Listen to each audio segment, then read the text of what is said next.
నమస్కారం. నా పేరు రిత్విక్ ధారా. ఇవాళ నేను సంకటనాశన గణపతి స్తోత్రం చెప్తాను. ఓం శ్రీ గురుభ్యో నమః. హరి ఓం.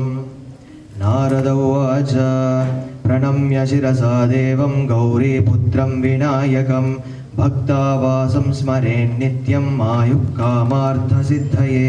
ప్రథమం వక్రతుండం చ ఏకదంతం ద్వితీయకం తృతీయం కృష్ణపింగాక్షం గజవక్త్రం చతుర్థకం లంబోదరం పంచమం చ షష్టం వికటమేవ చ సప్తమం విఘ్నరాజం చ ధూమ్రవర్ణదతాష్టమం నవమం బాలచంద్రం చ దశమం తు వినాయకం ఏకాదశం గణపతిం ద్వాదశం తు గజాననం ద్వాదశైతాని నామాని త్రిసంధ్యం యః పఠేన్నరః న చ విఘ్నభయం తస్య సర్వసిద్ధికరిం ప్రభు.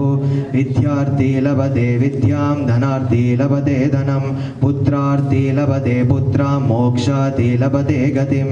జపేత్ గణపతి స్తోత్రం షడ్భిర్మాసై ఫలం లభేత్ సంవత్సరేణ సిద్ధిం చ లభతే నాత్ర సంశయః.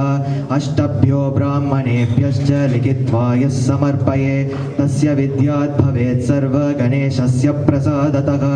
ఇది శ్రీ నారద పురాణేతి సంకటనాశన గణపతి స్తోత్రం సంపూర్ణం. ధన్యవాదాలు.